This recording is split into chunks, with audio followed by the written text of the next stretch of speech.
What's up, everyone? This is this what it is, and I'm your host Gunvid. So the first topic that I want to talk about is the NFL season starting yesterday. The Chiefs beat the Ravens 27-20, and I'm not even gonna lie, I didn't watch the game. I didn't watch the game. I didn't watch any highlights because I don't really give a fuck about the Chiefs because everyone already knows the NFL ruined that fucking team and their reputation. Like, just with Taylor Swift. And I wasn't even going to say her name. I was going to be like, yeah, I'm not going to mention her name because it's like fucking, they're over here over promoting her or whatever the fuck. But it's like, alright, whatever. Taylor Swift, she's over there fucking, and I don't even think it's her fault, but it's like, the NFL, you guys are trying to boost your ratings and amount of viewers, but at the same time, you're fucking ruining it for real NFL fans who are the people who are actually gonna fucking support your show and shit, support your network. You're ruining it by just fucking spamming the fucking broadcast with this person. And I'm gonna be honest, I feel like the NFL is like the government in a way, to where like they want to fucking keep people hopeless and mad about shit. And I'm just like, I don't fucking even give a fuck about this. Who even gives a fuck? Like, but that's the point. Who gives a fuck about this lady coming to the game and supporting her boyfriend? It's like, all right, cool. All right, we get it. She's at the game. Whatever. But it's like, I'm over here 2 minutes into the show. I should be talking about the game, but I didn't even care to really fucking watch the highlights or anything. I looked up the stats, but I'm like, whatever. I don't even care to fucking talk about what happened during the game because you're taking all the attention away from the sport by promoting Taylor Swift. So whatever. So yeah, I'm not going to give any analysis or breakdown for that game because who gives a fuck? And even if the Chiefs win again this year, it's like, if you're not from Kansas, who gives a fuck? Because we just saw them win 2 years in a row. We don't want to see that shit again. We want to see someone new. And personally, I want to see the Jets win. But if not them, then I'd rather see the fucking Bengals win because Joe Burrow is a great quarterback. And, I just want to see something different this year. And I'm not going to... This is probably going to be the last time that I'm going to talk about Taylor Swift this season or even say her name because it's corny. Like, and honestly, like I mentioned before, like the fucking NFL is like trying to keep people down and shit. And I'm like, I don't want to be fucking unhappy about this shit. I got a fucking great life. I love my life. I'm thankful for it. I'm going to have a great day today. And yeah, all that negative energy, corny. It's corny. So, there's that. And so, you know what time it is. It's time to smoke. I was going to light this shit up before, but I'm like, I don't want to start off every show just fucking smoking. And then the first fucking minute of the show is just me smoking and not talking. And then people will probably stop watching the video. So yeah, I'm trying to put more effort into making this a better show and having more topics and not being so random. So yeah, I got my next topic lined up already, at least in my mind. So yeah, you know what I'm saying? Let's fucking go.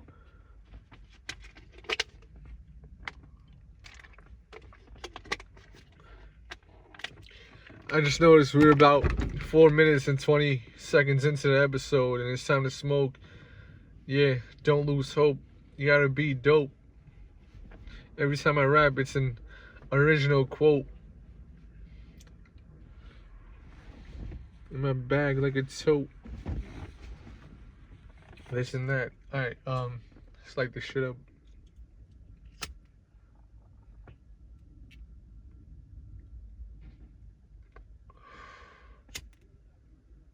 And I gotta say, it feels good for the NFL season to start because growing up, basketball was my favorite sport, but I feel like now I enjoy football more because I feel like I understand the sport more, and now I'm doing this sports podcast, and I don't know, I feel like it's made me more of a football fan than a basketball fan. And I still love basketball, but football is dope. I mean, like, just the fact that they have, each team has one game every week, I feel like it makes it more special. It makes it more of an occasion. It's like, football Sunday. I love football Sunday. And yeah, let's go. Let's go, Jets.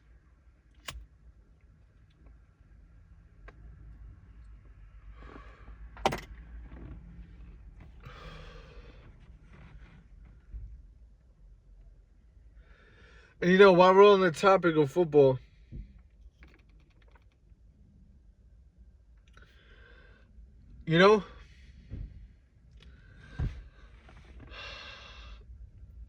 it's like I have a Jets shirt that I wear sometimes, and it's like, I fucking hate when people just come up to me and start talking to me about football and shit, because I'm like, I don't know you. I don't want to talk to you just because I got a fucking Jets shirt on, and now I gotta have this whole fucking conversation about the Jets and be like, oh yeah, they might be okay this year, knowing that they're probably gonna suck. Pause. They're probably not gonna do good. And then now I gotta talk about my team fucking losing and shit. Or be like, oh yeah, we might at least win like 8 or 9 games this year. Fuck, man. Whatever.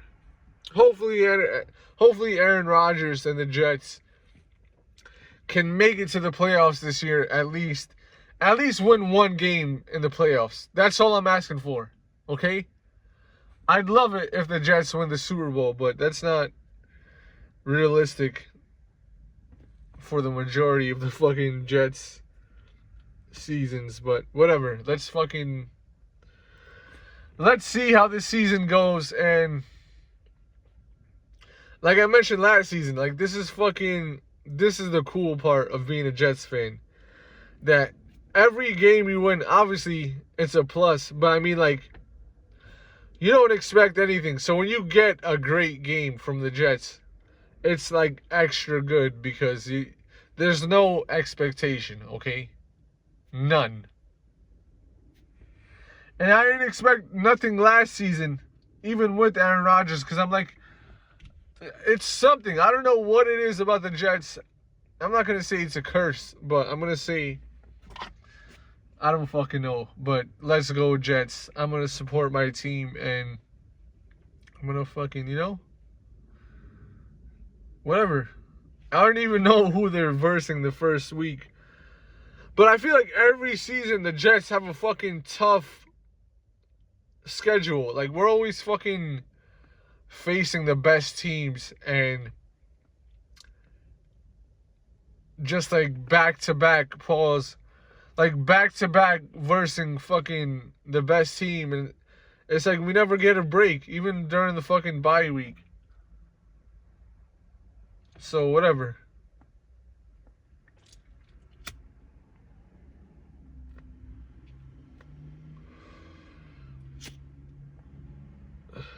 But yeah, let's go Jets, and at least we have a great defense, at least teams are not usually fucking winning by like fucking 50 points and shit against us. So there's that.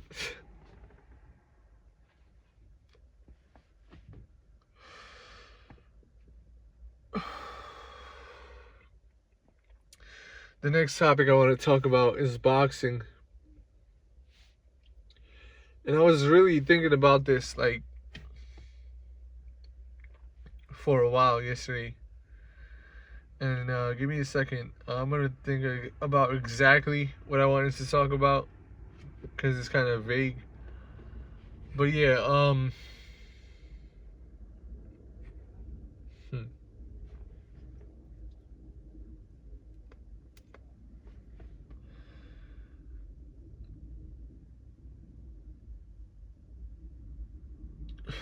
Okay, so I wanted to talk about Berlanga versus Canelo again because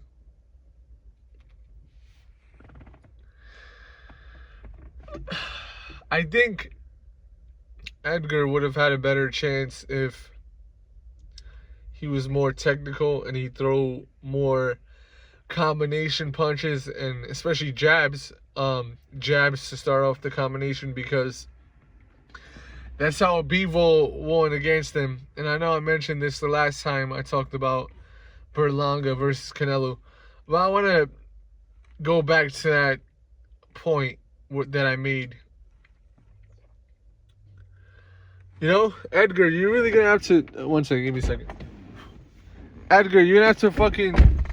You have to throw combos, and also, you have to throw feints. You don't throw enough feints. You don't throw enough fake jabs, fake right hands. You gotta do that more to keep Canelo guessing because Canelo's style, he counter punches a lot, and so like he's just waiting for you to throw a punch, so he could slip the punch and throw a right hand or something.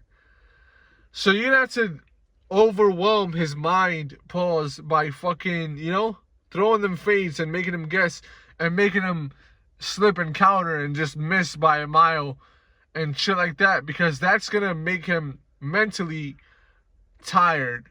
People talk about, oh, throw body punches and get your opponents fatigued physically, which is a good strategy, but also you gotta mentally overwhelm them, and I feel like you don't do that nearly as much as you should. You gotta fucking really make him guess and make him guess wrong about where you're gonna throw and throw punches from awkward angles that he's not gonna see, and that's how you're gonna knock him out. Really, it's not just about power. When you go, and I'm happy I said that because it reminded me of something.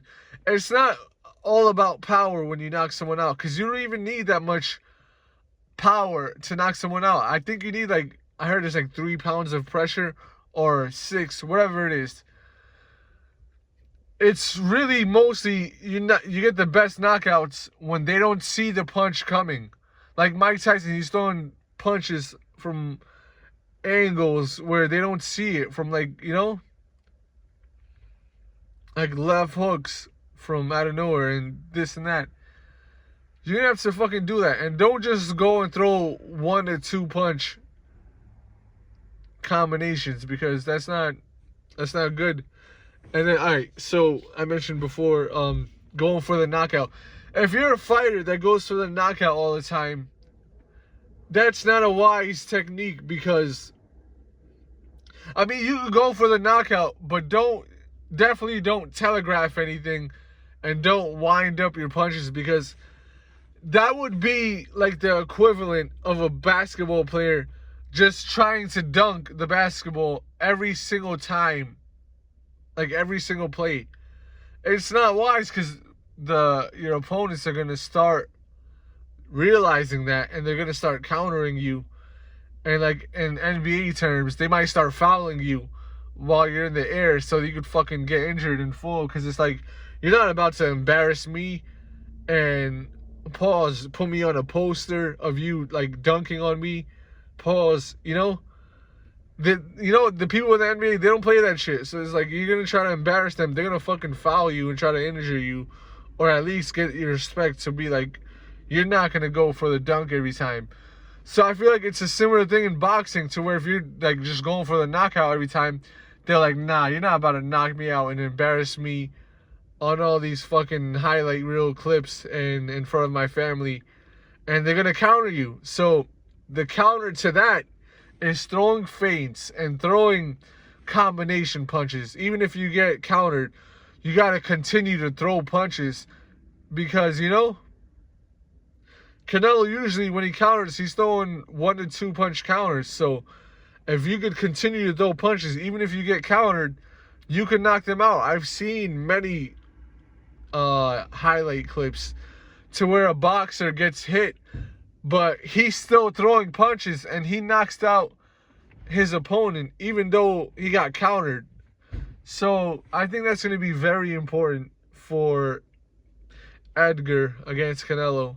Throw feints, throw combination punches, and throw punches from awkward angles. And not just throw punches. Move. Fucking move your feet. Pause in your head after you throw punches. Because that's the only way I can see you being Canelo. And if you have your own plan and it works, that's good too. But, you know, like I said, even though I predicted against you winning, I want you to win. And yeah, let's see how this goes. I think we're about today's like the 6th, right? So we're about like 8 days away from the fight, and you know, let's go. Let's go. Berlanga, hope you win. Let's go New York City. You know what I'm saying? It's a New York City thing. So yeah, if you appreciated that episode, hit that like button, comment, share, and subscribe. This is this what it is? And I'm your host, Gunvid.